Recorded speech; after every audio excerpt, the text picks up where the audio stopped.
First time அந்த director வந்து எடுத்திருக்காரு. ஆனால் ஃபஸ்ட் மூவி மாதிரியே இல்லை, எல்லாமே பயங்கர ட்விஸ்ட்டாக இருக்குது. எல்லா ஆர்டிஸ்ட்டுமே சூப்பராக பண்ணியிருக்காங்க. பூவையார் வந்து மெயின் ரோல் வந்து பண்ணியிருக்காரு. அப்புறம் சவுந்தரராஜா அண்ணா அவருமே வந்துட்டு ஒரு இம்பார்ட்டண்டான ஒரு ரோலில் வந்து பண்ணியிருக்காரு. இப்போ இந்த தலைமுறைக்கு வந்து கண்டிப்பாக இந்த படத்தை வந்து பார்க்கலாம், ஃபேமிலியோடவே வந்து பார்க்கலாம். இன்னும் நிறைய ஸ்க்ரீன்ஸ் வந்து கொண்டு வந்தாங்கன்னா இன்னுமே நல்லா சூப்பராக இருக்கும். ஃபேமிலியோட பார்க்கலாம். கிளைமேக்ஸில் நல்ல ஒரு ட்விஸ்ட் இருக்குது, அதை யாருமே எக்ஸ்பெக்ட் பண்ணியிருக்க முடியாது. சூப்பராக இருக்கும் படம், எல்லாருமே கண்டிப்பாக பார்க்கலாம். தேங்க்யூ. படத்தில் லேக் ஃபீல் பண்ணீங்களா? புரியல. லேக்ஸ் ஏதாவது இருந்துச்சா? படத்தில் ஸ்லோவாக போகிற மாதிரி இல்லை, விஷயம்? ஸ்லோவாலாம் போகல. அதான் சொல்லல, ஃபர்ஸ்ட் ஹாஃப் வந்து பயங்கர த்ரில்லாக போச்சு. எப்படி இருக்குங்கிறத கெஸ் பண்ணவே முடியல. செகண்ட் ஹாஃப் எப்போ போடுவாங்க அப்படிங்கிற மாதிரி ஒரு ஈகர் தான் கொண்டு வந்தது. கடைசி வரைக்கும் சூப்பராக இருந்தது படம். சூப்பராகவே மியூசிக்லாம் எப்படி இருக்கு? மியூசிக்ஸ் பயங்கரமாக இருந்தது. அதுவும் இல்லாமல் அந்த சாங்ஸ் எல்லாமே அம்மாவுக்கு அந்த மாதிரி சாங்லாம் வருது, அது எல்லாமே ரொம்ப டச்சிங்காக இருக்கும். பூவையார் எப்படி நடிச்சிருந்தாரு?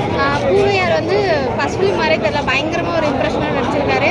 கடைசியில் அவர் எப்போ பேசுவார், எப்படா வாயத்தை வந்து பேசுவார் அப்படிங்கிற மாதிரி ஒரு ஈகர் தான் கொண்டு போச்சு. பூவையாரும் பயங்கரமாக பண்ணியிருக்காங்க. டேரக்டருக்கு இது ஒரு நல்ல படமா? டேரக்டர் வந்து ஃபஸ்ட் டைம் பண்ண மாதிரி தெரியல, எல்லாமே சூப்பராக இருந்தது. இது என்னடா போர் அடிக்கிற மாதிரி இருக்குது, அந்த மாதிரியெல்லாம் ஒரு ட்விஸ்டே கொடுக்கல.